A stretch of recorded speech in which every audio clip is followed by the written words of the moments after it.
Valentine.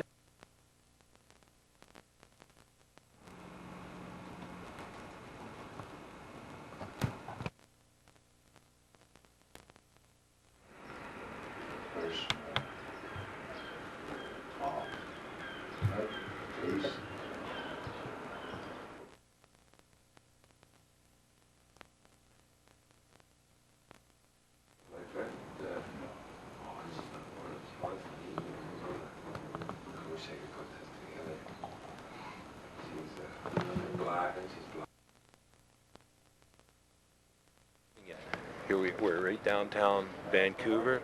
It's a surprise I'm here, but this is David of Jonathan and David, One Earth Communications, and we're in Vancouver. This is Valentine's Day, February the 14th, and we happen to be right here. I'm visiting a friend of mine with Jonathan for the first time, Bill Quinn, and we're here to show One Earth Communication as it is.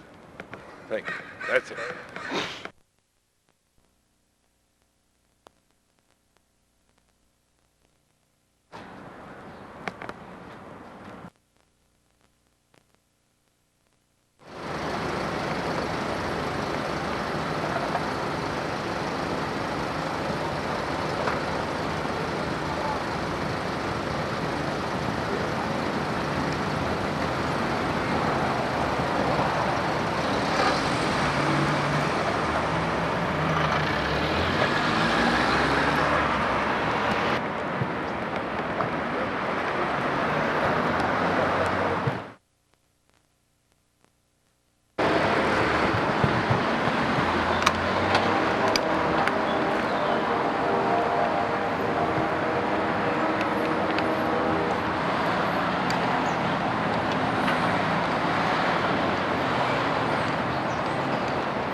Here.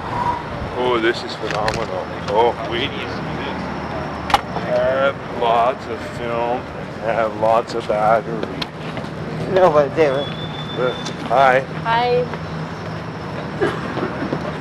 That lady was giving over the suit. Be ready to catch this, girl.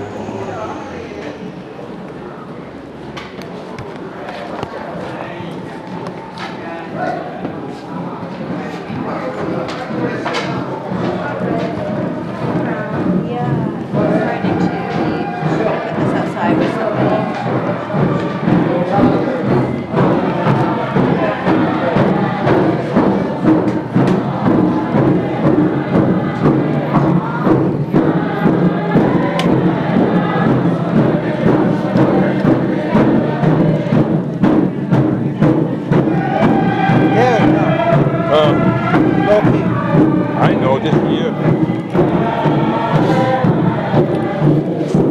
Hold up. I'll have it down so it's ready.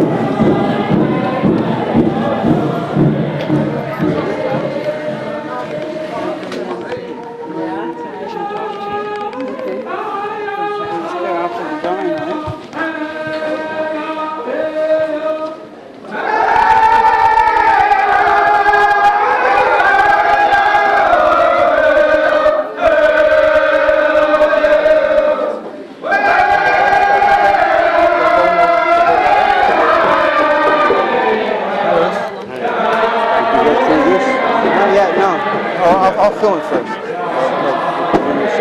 Yeah. Maybe your camera too. You see it.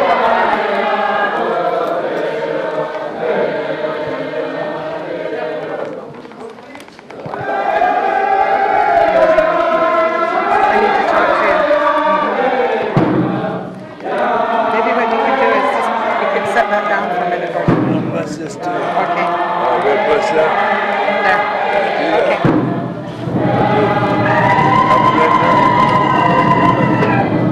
Okay. Good morning. Camera. And then, do you want to hold or will Eastman? You could take your hat.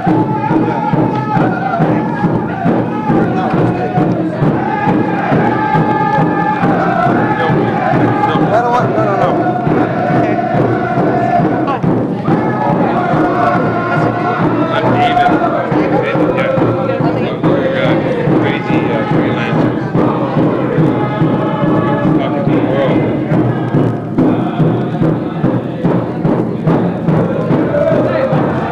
Hi, my girl. I only got two. That's all I got. You got one. I got My one. name's Helen, and I'm going to be doing the smudging and prayers on the march. Safe, look battery.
Welcome, relatives, to the Women's Memorial March.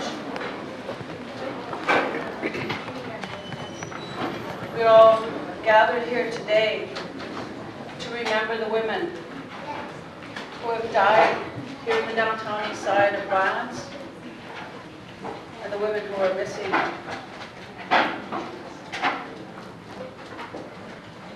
Just like to mention that all of these women are our life givers.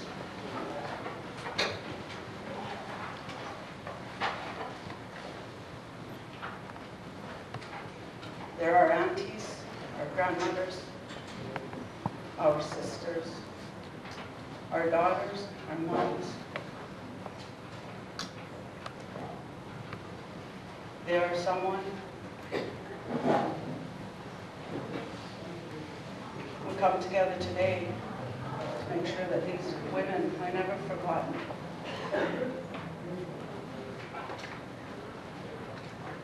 We need them to know that we love them and we miss them.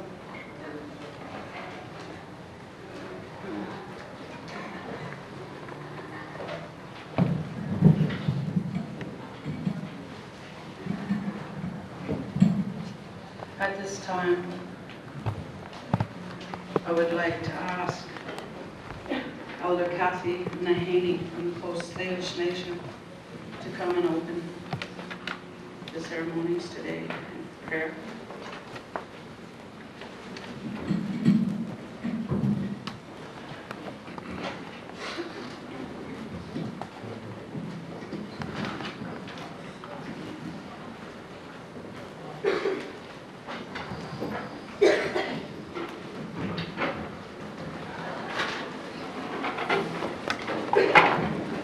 I'd like to thank the people at this time, the ones who invited me to be here today to offer the prayers for our life givers who have gone back into the Star Nation.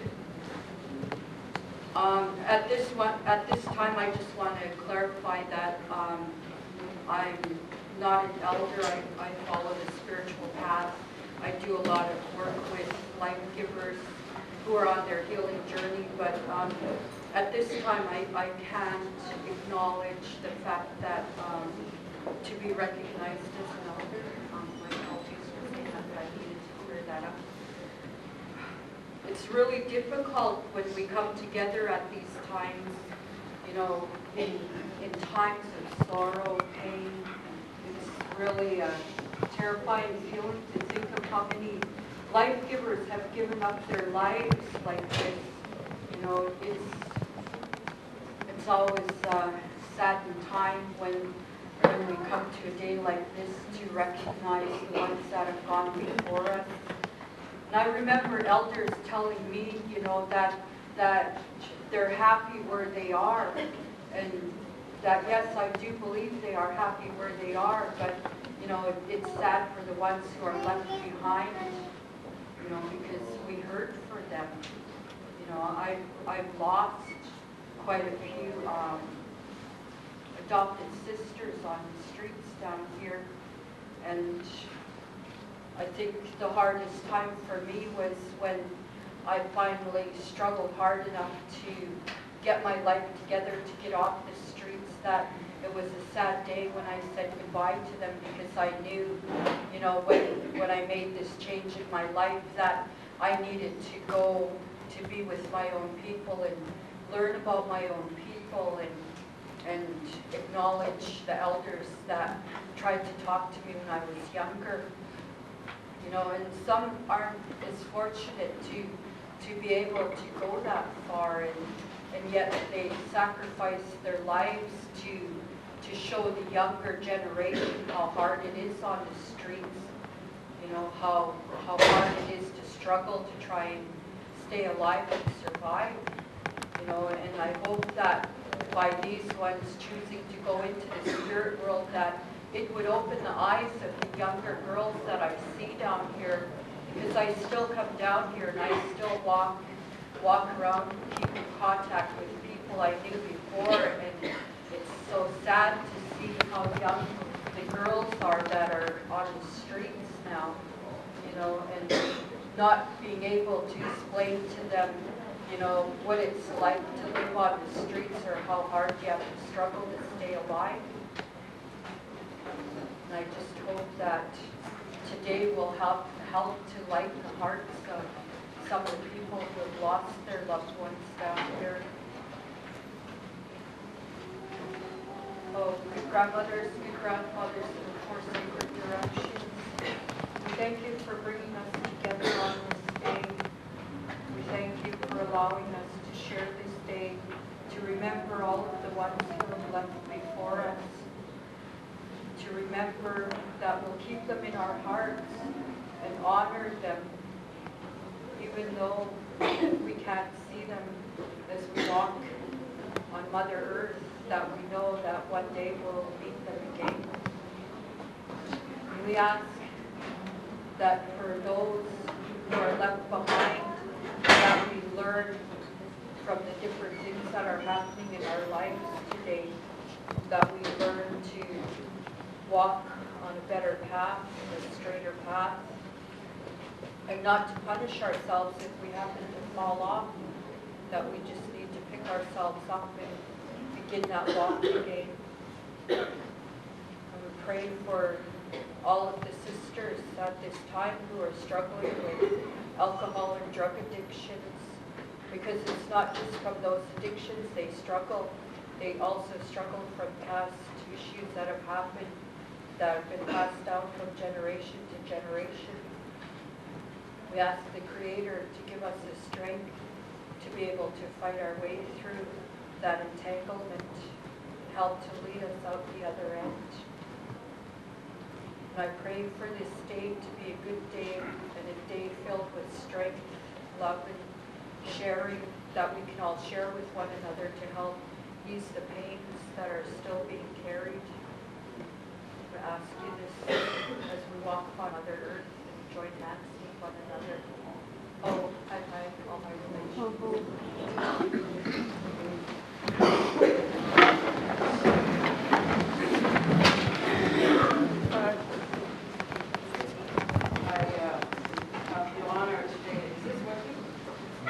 I have the honor today of introducing the speaker. And I'd like to thank the gentleman first before I get to that.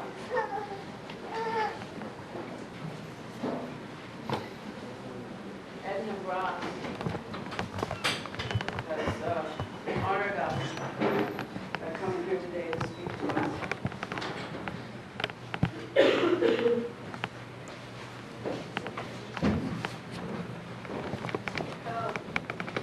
My name is Edna Brass. I've been in Vancouver, Skid Row Street since 1975. I lost a sister to a heroin overdose in 1995. I still walk the streets. I know many of the women that have died, Debbie McMath. The list could go on and on. These are my old buddies from the bar, from my bar days, and they have died. Many of my people have went missing also. I had a big family when I came to Vancouver. I was in residential school for 10 years. And this is where I saw my family. On this Vancouver Skid Row. I don't know why I came here. Maybe it was to run away from Prince Albert. Prince Albert is the northern part of Saskatchewan. I understand the Cree language, the Zulu language. My mom was a pipe carrier. My father made the rain dances, the sun dances, and the council dances. I know the medicine ways. And this day is to remember all the Aboriginal people that came from across Canada that have died, that come here for maybe a personal reason, maybe to find family like I did. And I lost all my family members that have been here. They are gone home. Every time I go back east, it's for a funeral. My niece used to walk the street. She died in November 5th and left behind 5 children. I went home for a funeral again. And it seems like that's the only time I'm welcome back to my reservation is because of a funeral. I went up to Queen Charlotte Islands to see to get to carry one of my friends in a little box of ashes that died due to being down here due to the residential school. or prison system like many of my own brothers have died through the prison system. It's not only women, there are children that are dying here too, in the downtown eastside. Young girls being put into prostitution. I don't know if it's agencies not working together, keeping a tab on who is who and what is going on. But myself, I'm just one of these people that walk around and observe and see what's going on. And I don't see friendship in the organizations. Like, they should work together and find out who is who. Where do these people come from? Why are they here? You know, we need a lot of support. We need to support our families. We need to support friends. We need to support anybody. You know, I have many, many friends. Some people I didn't even know last week they're my friend today because I took time out to talk to them and say hello. You know, I didn't put my head up high in the air and pretend that I'm better than them, because nobody around here is better than the next person. We're all the same. We breathe the same. We have the same blood. We are the same kind of people. And all the Aboriginal know that. And I'd like to pay a special tribute to Tracy Olajide, because I know her mom hurts a lot. Tracy was a friend of my daughter's, and my daughter is still hooked on heroin. I'm raising her children that I brought here today so we could witness something for a change instead of being tough. Away at home safely so that they don't see things like this that happen to our people. And I'd like to ask Pauline Johnson to come up here because her sister was a good friend of mine, Isa Jamieson, and played a big part in my children's lives in loving them, giving them little teddy bears or a little t-shirt or something like that. It means a lot. And when Isa died, it was like one of my sisters had died also again. And many days, and every day we lose our sisters, or our friends are disappearing, or my daughter's friends are disappearing. So these kind of things, you know, my message to you is that to get all organizations to be friends and work together and let's get along. We're only here for a short time, not a long time. Thank you.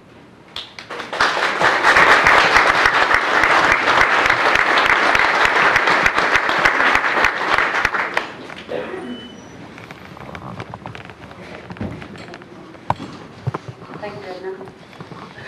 My name is Pauline Johnson. My Indian name is Yosko. I'm Cree Elder from Northern Alberta. And yes, I lost a sister, 2 sisters, and a nephew.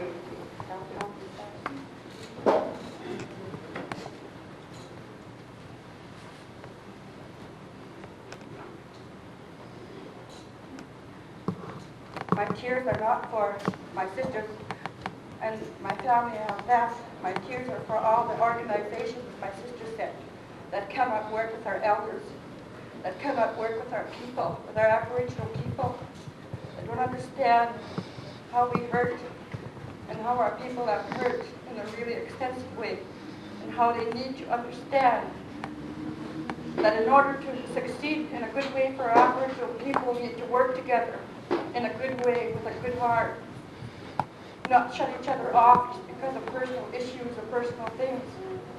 Organizations are not supposed to do that.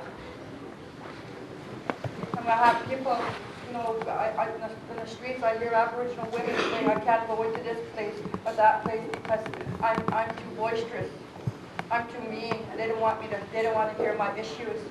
And I hear that all the time downtown here, and I run my healing circles, and I hear women tell me, you know, they get ousted out of organizations because they can't voice their opinions and voice themselves. And I think as organizations downtown here, that's where I'm at too. We need people to understand that our people need that support. Those dollars are going there for that. And you people need to open your hearts for that. I have my sister here sitting, and she's been here for the last 4 years as well,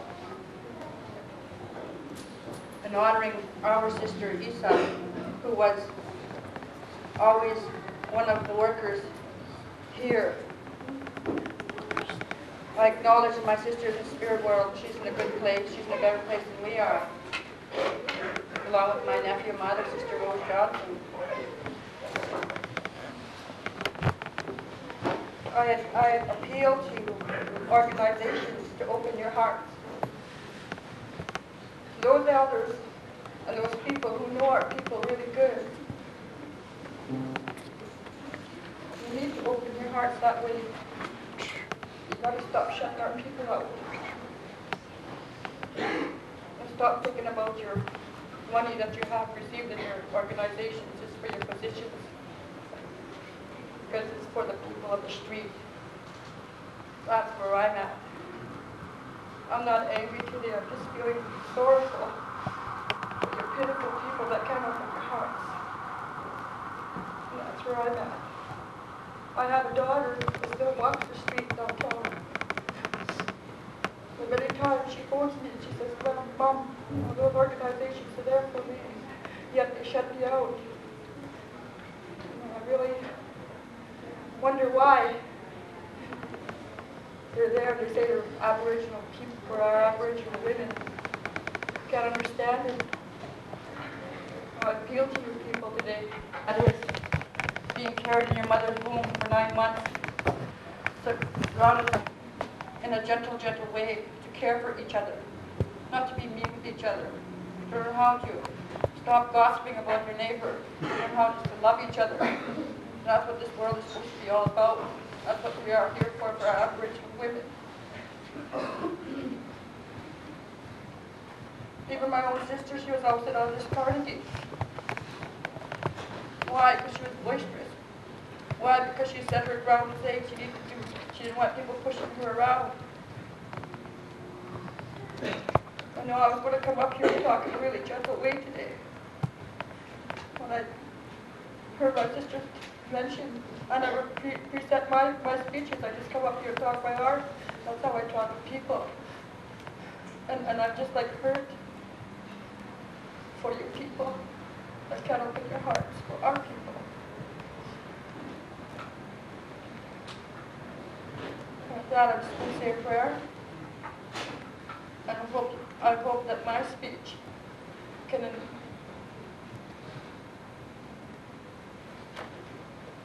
touch your heart in a way that you'll open your hearts, not in a way that you'll shut me down because I spoke up. We don't have enough Aboriginal strong women to speak up for our people. They just want to go along with the governments and the organizations.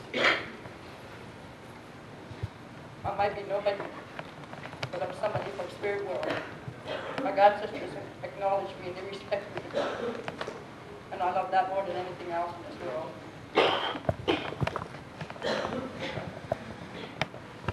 I'm happy that we have our sacred bundles that come in to smudge the people down. And I think my understanding 2 years ago when this march was for our Aboriginal women. I went out further than Aboriginal women. And we need to acknowledge our Aboriginal women downtown are not being acknowledged and looked at. The police department went and looked extensively at our Aboriginal women being murdered. Now today I look at the pamphlets, it's gone beyond Aboriginal women. And I'm kind of hurt about that too. And I know we ought to acknowledge all life givers, but you know, our Aboriginal women are more oppressed than anyone else out there. We've been oppressed since we've been children, through residential schools, through the churches, through the school system, and today it's still happening.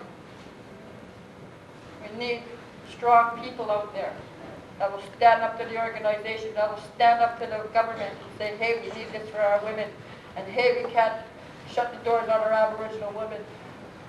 I'm sorry, but I don't usually don't talk that way, but today I need to. My sister really worked hard here the last 4 years.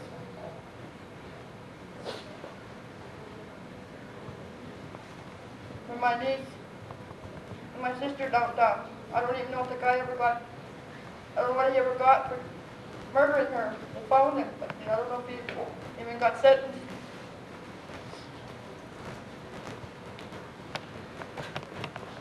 We need people who understand our people who have walked this road, who are down here,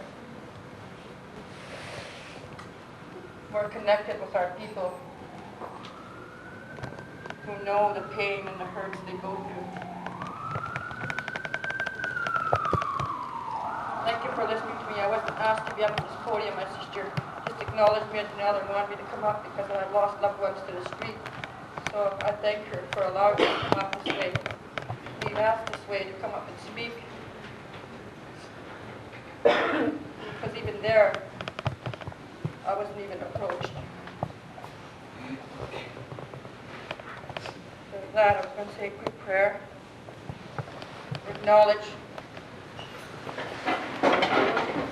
I would also like to ask that Ann Wilson be remembered in his prayers. She was one of the women that worked in the downtown Eastside Women's Center for the longest time, for 5 years. And what we needed to do, and which didn't happen yet, was a memorial service for her in good honor and good faith. Thank you.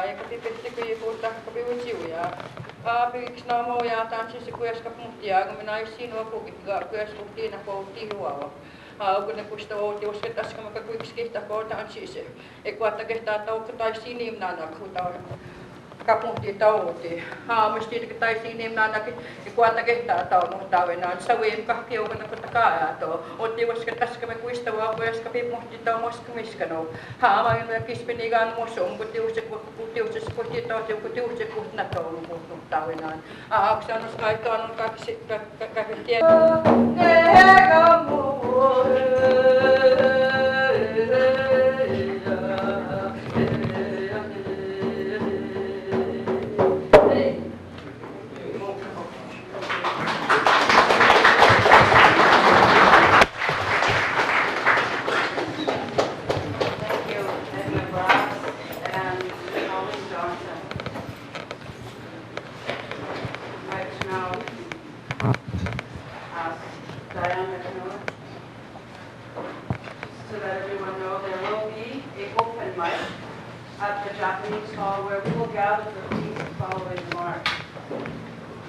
Do you think there's any way you could turn the sound up a bit? It's turned right up. People have to talk into the microphone. You won't hear. Okay.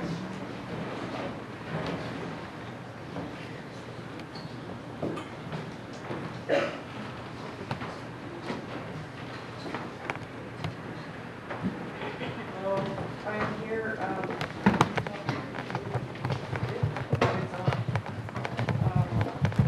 I'm very honored to be here today for this march for all our loved ones that have been taken, or their lives have been taken over drugs, alcohol, and other things. You know, us caregivers are here to suffer with those, our loved ones, but I speak for some of my friends today also, who are single parents,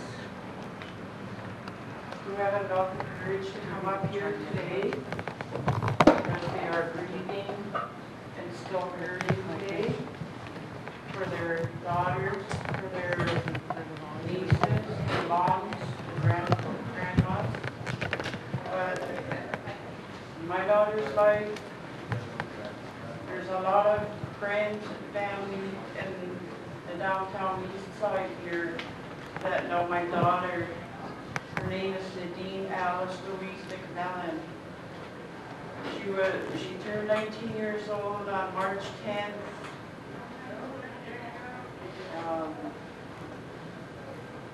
Her life was taken April 2nd of 1996. And this is a beautiful plaque that I have of my daughter. She was my youngest girl I had. And beside me is my oldest daughter. I'm really happy that my oldest daughter is here for support for me each day that goes by. And I also got a lot of loved ones to live for because I turned to alcohol myself at once after I buried my daughter. But I found out for myself that is not the answer. That's not the answer at all. But I have 3 beautiful grandsons in my life. I'm really happy. I have pictures here of them. There's Raymond, Ronald, and Jonah, ages 3 months old, 17 months old, and also 4 years old. These are Nadine's nephews. Before her life was taken, she made it to carry Jonah in her arms. And her birthday is coming up pretty soon, and it's very painful.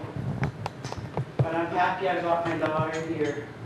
She gave me a lot of support all the time, and all my friends at the Women's Center too, Rita Blind, and Pauline Johnson. They're beautiful elders. I'm involved in a healing circle there on Thursdays. When I can make it, I make it there because it gives me a lot of strength and courage and a lot of teachings and stuff like that. So I'm very happy for those ladies for being there for me, and also other facilitators of the Women's Center. I'm involved in a lot of meetings. That's the reason why that I survived losing my daughter. It's pretty painful. I know I had to miss my church meeting this morning in order to make it to this Valentine's Day march that is happening today to see 8 people. But I also have a picture here of my oldest son, Gordon McMillan, and his girlfriend's name is Kimberly Isbister. So I speak on behalf of Kimberly's sisters whose life was taken around the same date as my daughter's.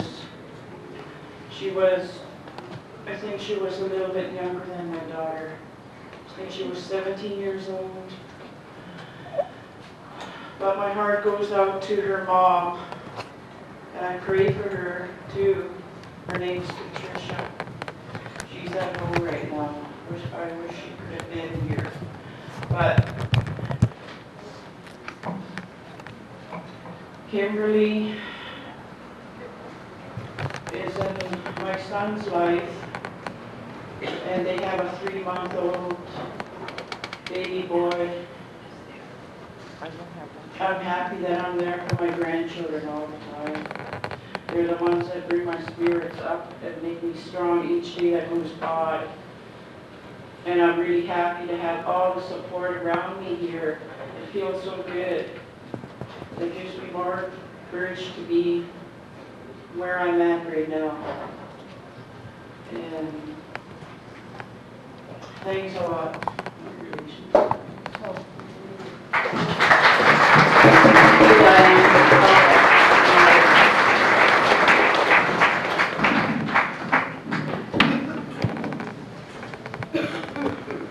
Is Linda Joe here? Linda Baker? If anyone knows that she's here, if you could get her. And in the meantime, if Faye Blaney, if you could come up and say a few words. I think you need to speak right into this minute. Judging by those come judging by those off comes right and spoke. I'm acknowledging that we're on Aboriginal territory here. And I think we need to go beyond lip service of acknowledging that we are standing on Coast Salish land. And our elders are watching, our ancestors, our relations are watching us now. And they're watching the struggle that we're going through. And I want to be able to acknowledge my own feelings now as well. It's very hard for me to be standing in this place, in this building, because I put my heart into my job that I had here. I used to work upstairs in the learning center. And I got fired from that job. And that hurt a lot. It hurt an awful lot.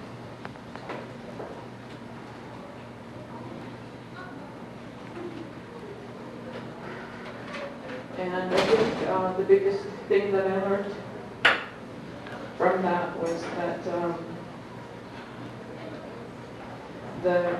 and I really want to pay my respects to Pauline and Edna and the women that have gone before me and that have talked about this very thing that I want to talk about today. And it's hard. I was afraid. I just can't tell you how much anguish I've gone through thinking about how I would say this when I came here. And I still have a hard time saying it.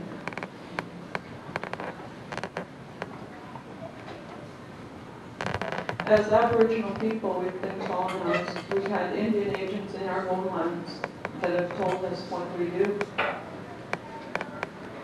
And now we're in the cities, and we have other Indian agents telling us what to do.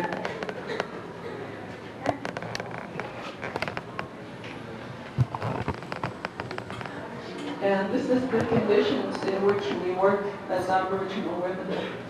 We live with the pain of being fired from places like this where we want to work. We live with the pain of standing by helplessly as they take our children away, as the system contributes to the taking away of our children. We stand by helplessly as the police ignore the deaths of our women.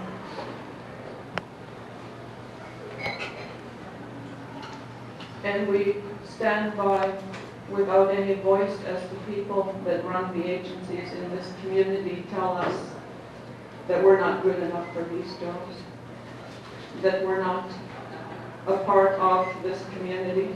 I heard that time and time again, I'm not a part of this community. I drank across the street, I did drugs across the street, I walked this street. And like Edna, I saw that something had to change, and I got myself off the street. I went to Yale University, and I got an education. And that was supposed to make things better. I came back down here with my degree.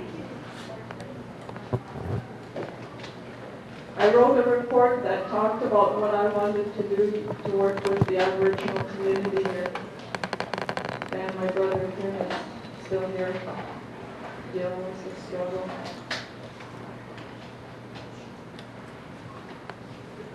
I wrote a report that's being circulated in this community now. And in that report I talked about the need to do work with moms that were having their children apprehended so that they would know the system a little better, that they wouldn't be so powerless against that system. People came to me and talked to me about learning how to take their own medication. People that have AIDS. We know that the Aboriginal community have the fastest growing rate of AIDS in this country. And in the evaluation of me, they said that I knew a lot about Aboriginal people, but I didn't know a whole lot about literacy. Now you tell me, is literacy separate? Is there a little box where we do our literacy? Is there a place where these Aboriginal women forget about what's going on in their lives? And they come here and they learn how to read and write?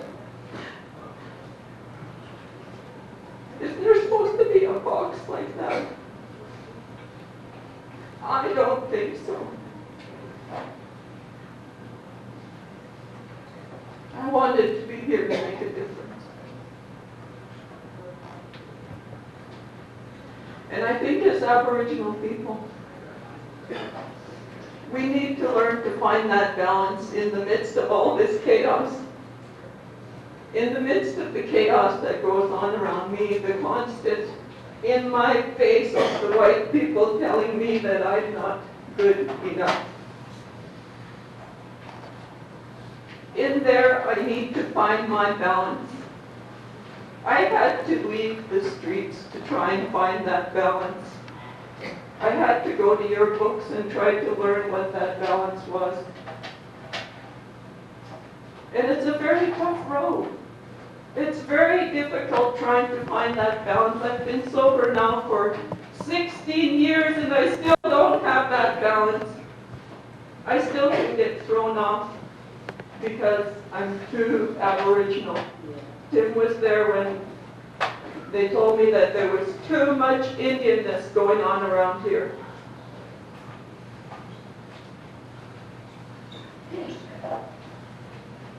There's a huge amount of racism that isn't being named. And it's not being named because in this community they say, and one of my colleagues is here that said that to me, my former colleague. She said, when you're poor in the streets of Vancouver, in the downtown east side, you experience discrimination regardless of what color you are. I wonder if they got yelled and sweared at in this building the way that I did. I wonder if they experienced it the way I did. I don't think so.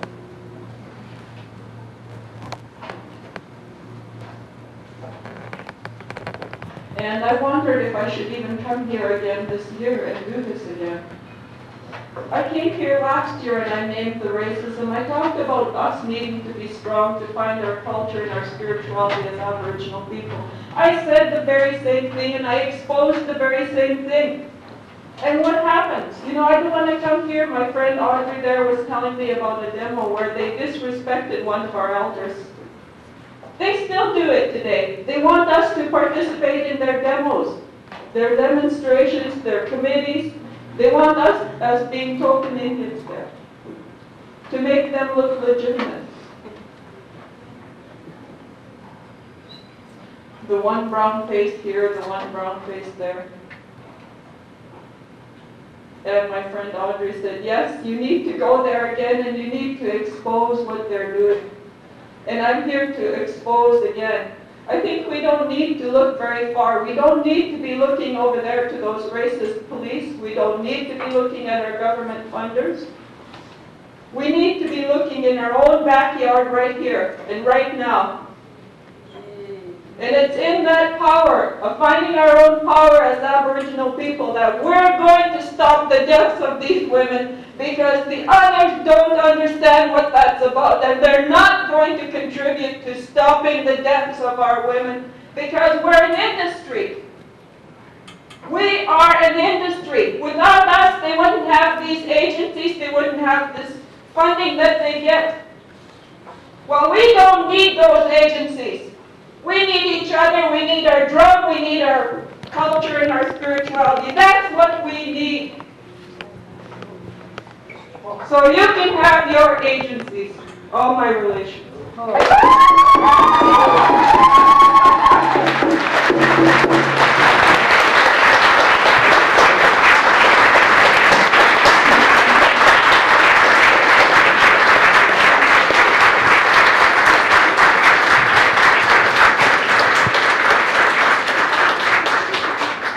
Thank you, Faye, for your powerful words.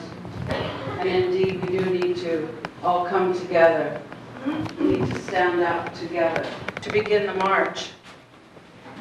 There is transportation outside. A gray van, the Women's Center van, is there to take the elders. And you can see Cynthia. There is childcare provided by Gretchen from Powell Place. And It's available at 2:30. Gretchen?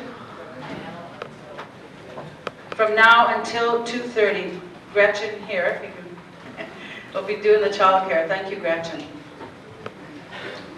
The security, the stick people will be around us during the march. I believe they're wearing mauve banners. Am I right, Deepa? The pink banners are the stick people. We will be offering tobacco along the routes. There should be these routes available. We'll all know where we're going anyways. We will stop and offer tobacco and prayer in the areas where women have been found.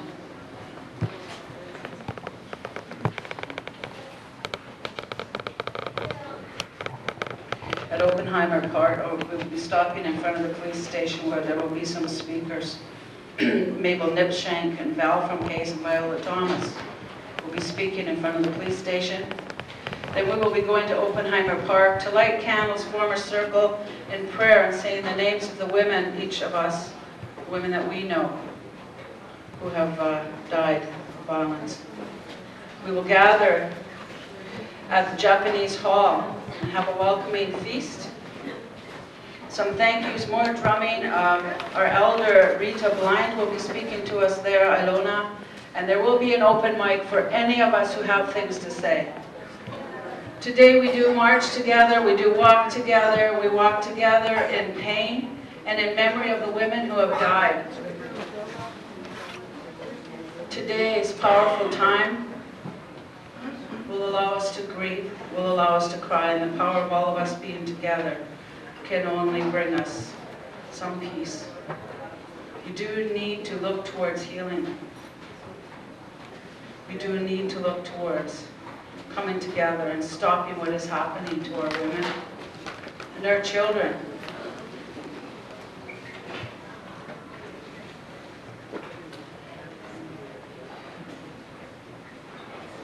So at this point,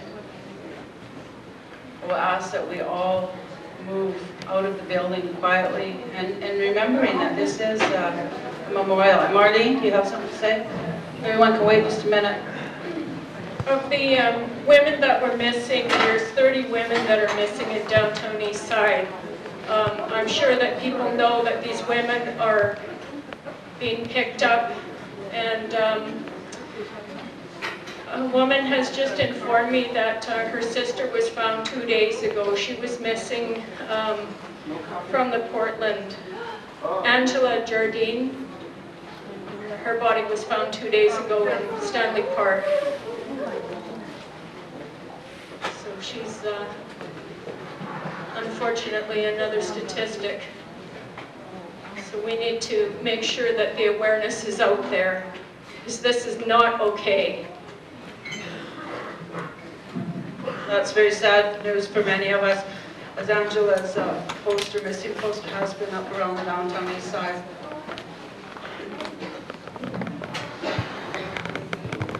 Last year there were 365 overdoses, and over 2/3 of that were women.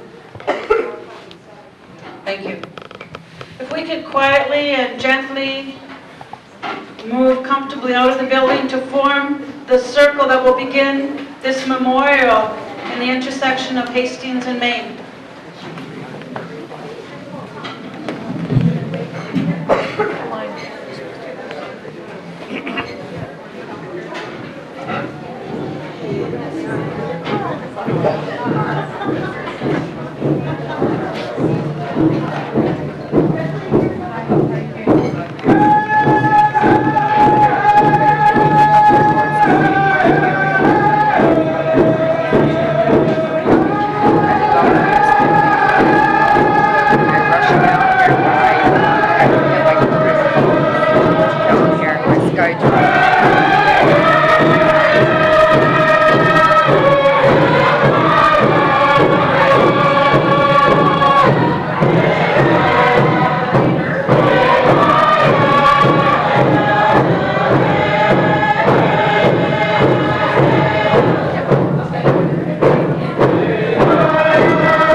our hearts together, like my sister was speaking earlier. You know, that we're going to let go any kind of negativity that we have around us. We're going to let it go. We're going to walk with love and honor and respect down the street. We're going to pray together. We're going to reach out our hands and our hearts to one another. Be strong together. And I give thanks to all of our dear men, our dear brothers that have come to walk behind us and offer us that support. We give thanks to them. We give thanks to all our sanctuaries, for all of our elders, all of our people. And most especially, we want to thank the people of this land. We want to thank the people of this land that they allow us to be here. And I'll just ask you if you would just join me in a prayer. And if you can connect hands with the people beside you, let's make a strong circle. And if you have a hat, you want to take it off if you don't have a feather in it. And we'll just say an opening prayer together.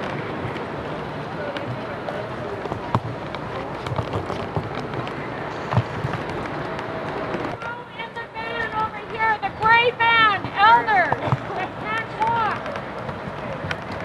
And Behind the van will be everyone else. We ask that the men march at the back and behind the women, please. We need to also remember to not take pictures during any of the prayers. Please, no cameras during prayers.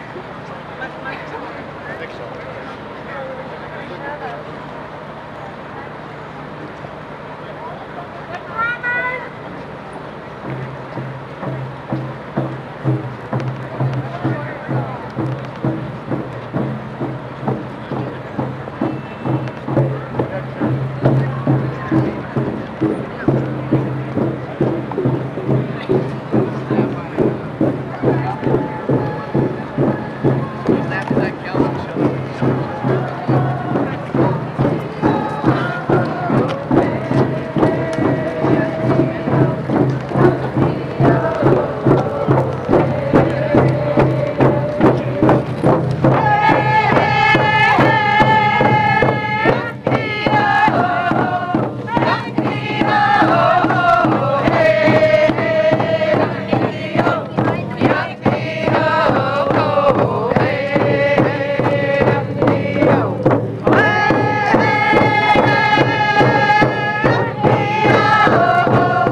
Oh, okay. Come up the sidewalk. Please. Yeah. Oh, here she comes. Watch her, watch it. Walk in the camera. There we go.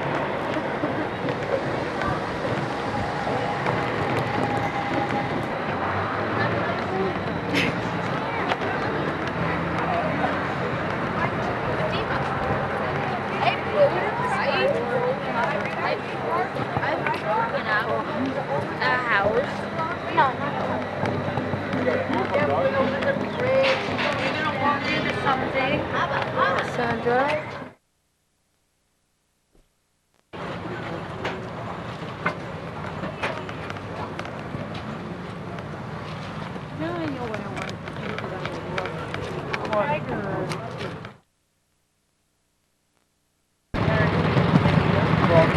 Hi. You want to get on my bike and I'll take you a picture? No, you sure? Okay, thanks. Okay.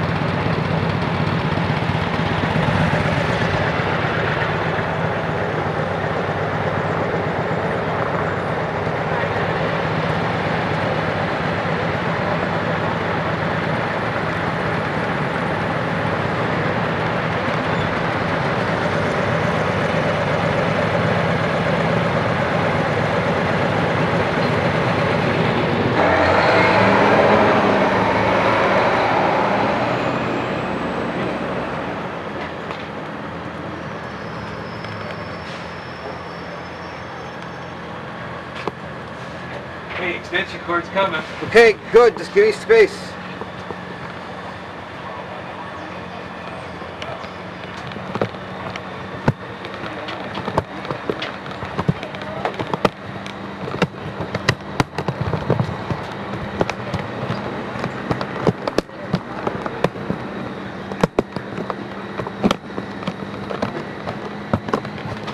Don't go slow. Go Okay. slow.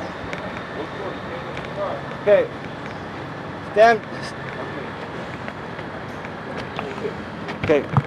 David, maybe you could talk. No mic. There's no amplification here, so we're not getting In the any mic. sound. Talk in the mic. Cap-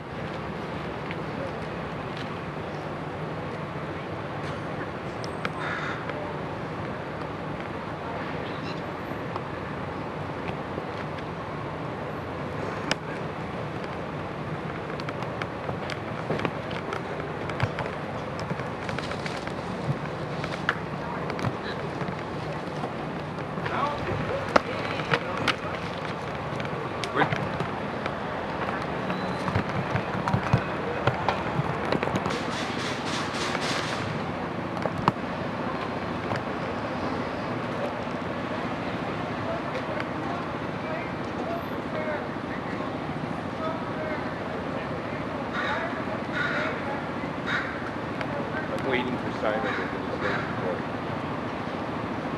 Right now.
getting in here. Is she living up here? Yeah. I'm in the walk with me. Pick up your feet.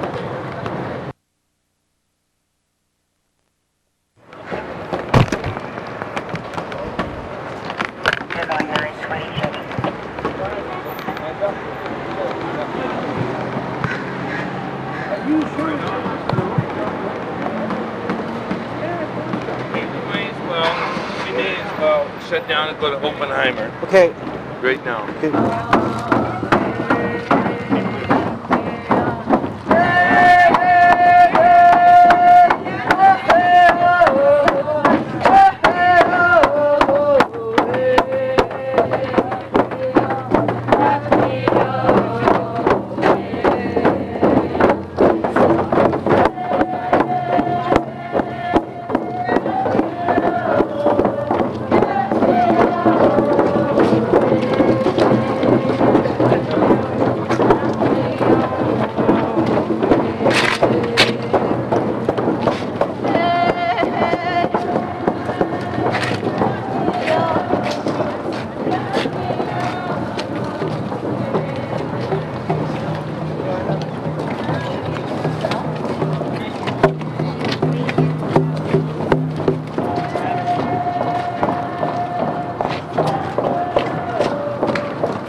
All right.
You're on. Where's your nose? Who are you going to introduce?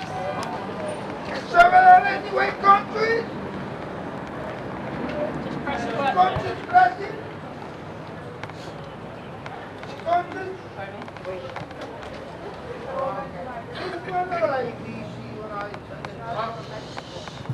I don't do it.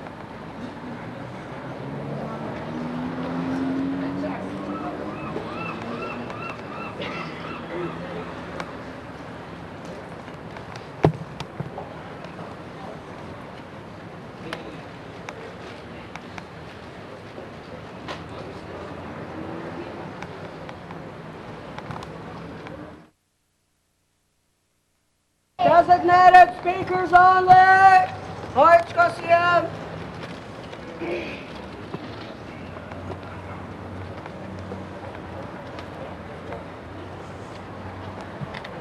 got a power cord very bad.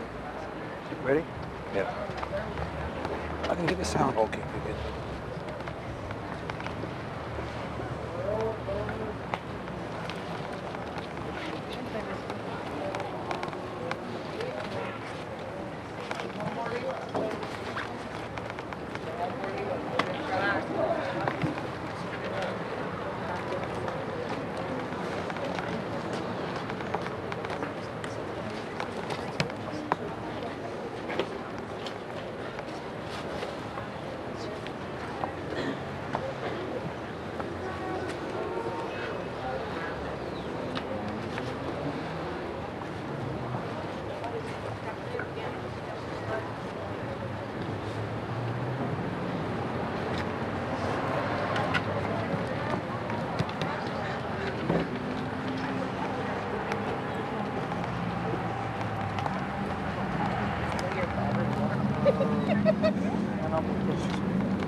Oh, sir.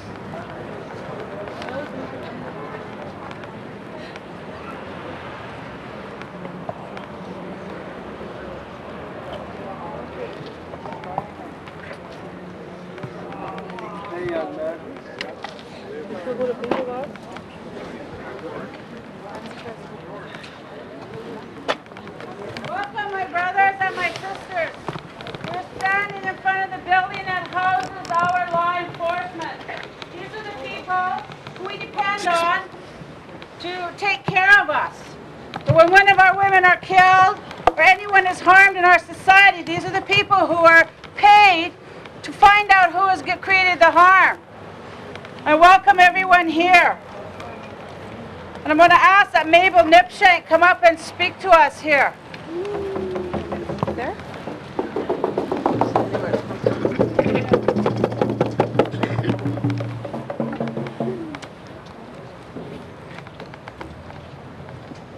Thank you for coming. Thank you for coming to show your support. I acknowledge the rightful owners of this land, the Cochin people, and the Musqueam Nation. Thank you for sharing with us the beauty and the many resources and generous bounties of Mother Earth. And also thank you for allowing us to organize and march on this precious land.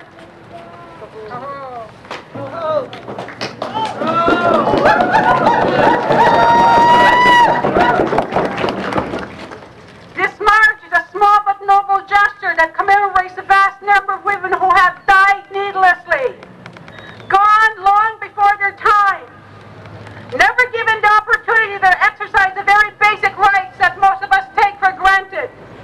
These women left behind mothers, sisters, daughters, sons, in general, a lot of grieving family members.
media stereotypically portrayed her for a drunken, gun-toting Indian woman.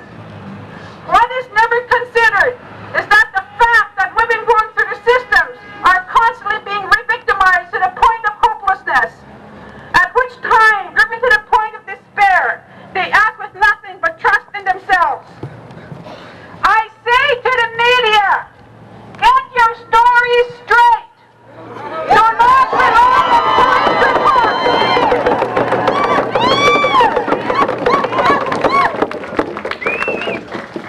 Do not rely on police reports to get to the core of the stories. Talk to the people who have been victimized and the people on the streets. They are the experts. They live the life and are very aware of the daily occurrences.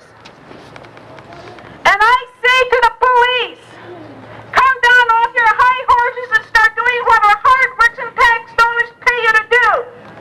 Stop harassing the poor and trying to squeeze what little life they have left. Stop pointing your fingers at the Hondurans for...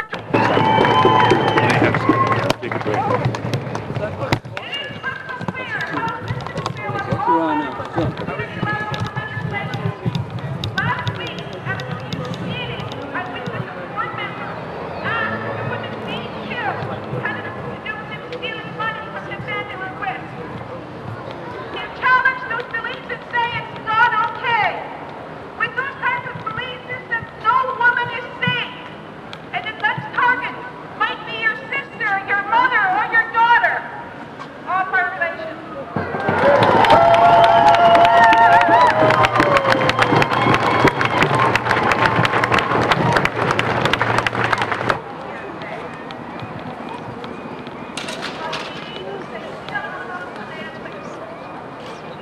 What?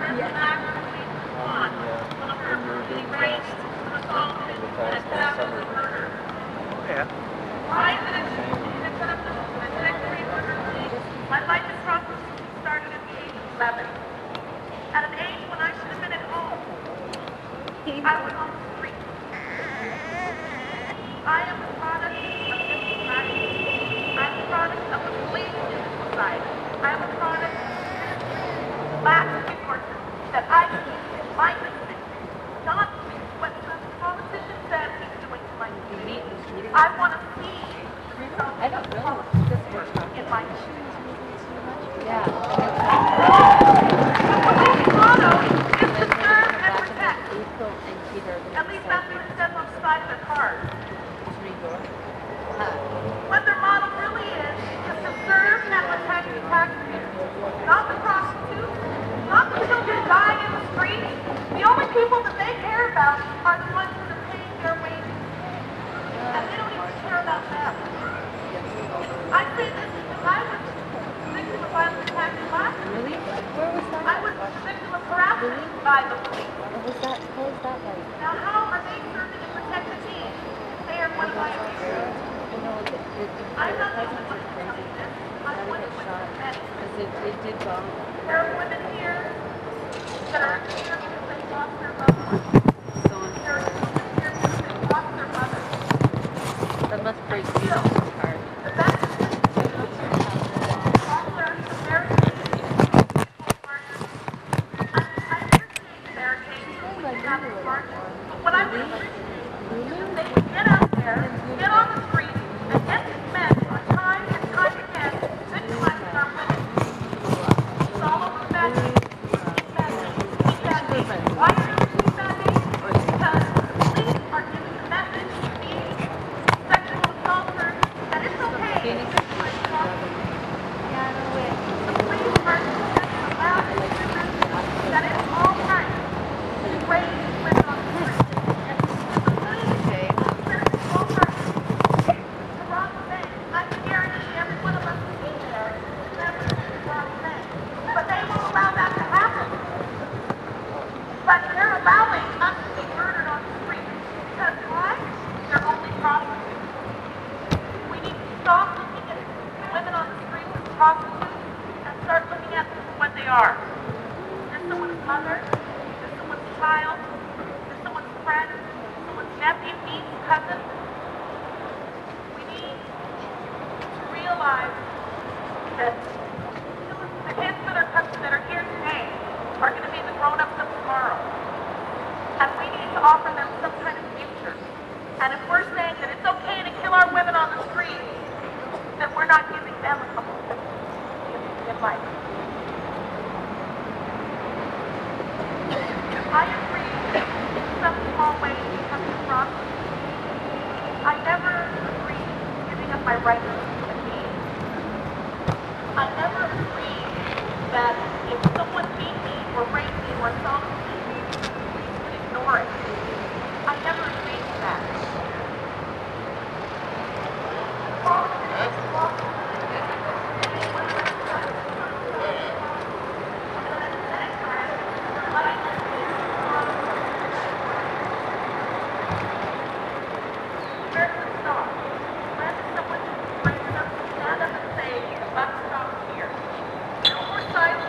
together. We need support, and we need to band together. Not just today, but every day. Because all these children that are here are depending on us. Woo! Yeah!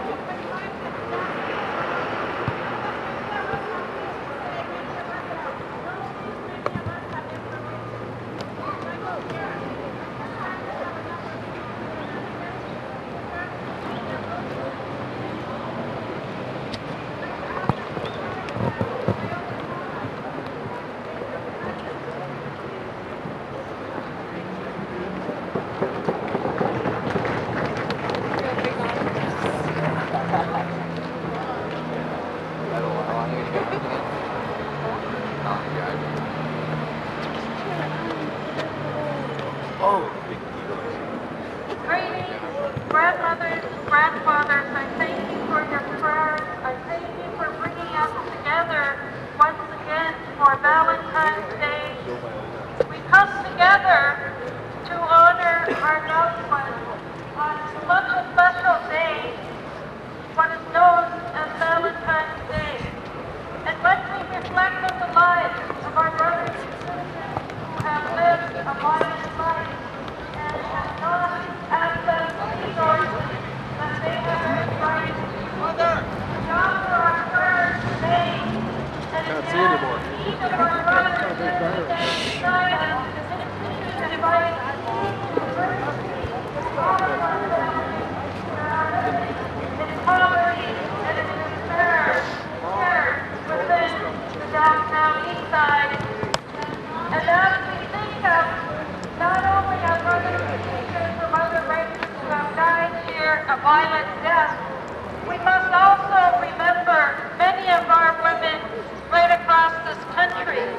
This past weekend, the federal government released their report regarding Helen Osborne, who was a sister who died a violent death in Manitoba. Her story is not that much different downtown eastside. She was a woman who was stabbed violently 57 times by a screwdriver, and the justice system acquitted 3 of the men who were involved in that case. How are we to believe in the judicial system? How are we to have faith and trust in a judicial system that does not honor our children and our women?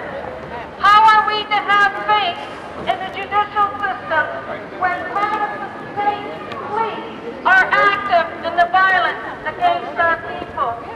And how are we to have faith in our system when they continue to plea bargain perpetrators and continue to release perpetrators to the street without any effective counseling in place for our menfolk who make up part of the perpetrating circle? How are we to believe in this Canadian society that this is democracy when Premier Clark only wants to spend $400 million on building fast ferries and not on human lives? How are we to believe that this is a democracy when they offer rewards for breaking into people's homes and they won't offer rewards for the lives of our women and our people who have died here on the street?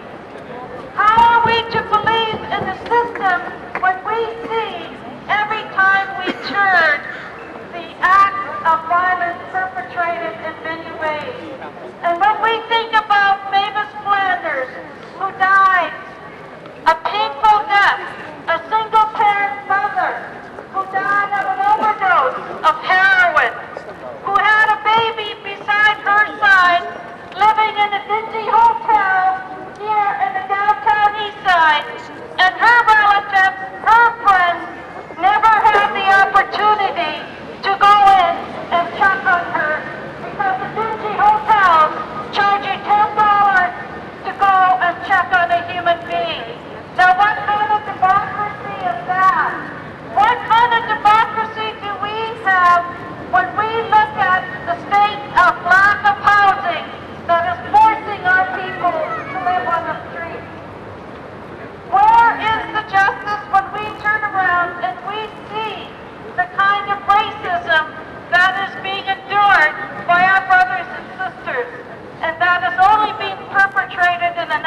violence. And we call on all of you to continue to lend your support in any way you can to the work of Breaking the Silence Project, to the work of the Downtown Eastside Women's Center, to the work of all of our women's groups that are working hard to address the issues of violence against our women and our children. We call on you and challenge you to lend that support as men, to volunteer your time in fundraising efforts for these women's groups so that they can continue to find meaningful ways to undo the harm that has hurt our brothers and sisters.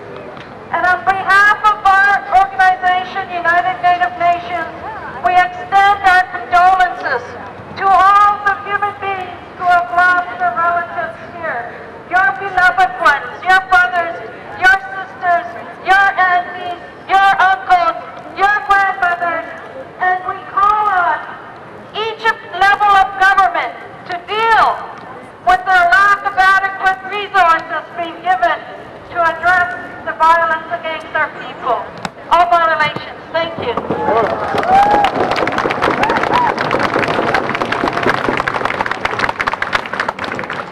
Remind everybody we will go make our way this way up Cordova to Oppenheimer Park and form a circle there of prayer and lighting candles and saying the women's names.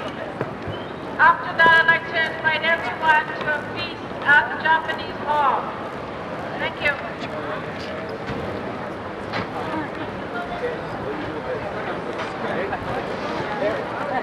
We have the farmers and the Getting some sound shots. farmers.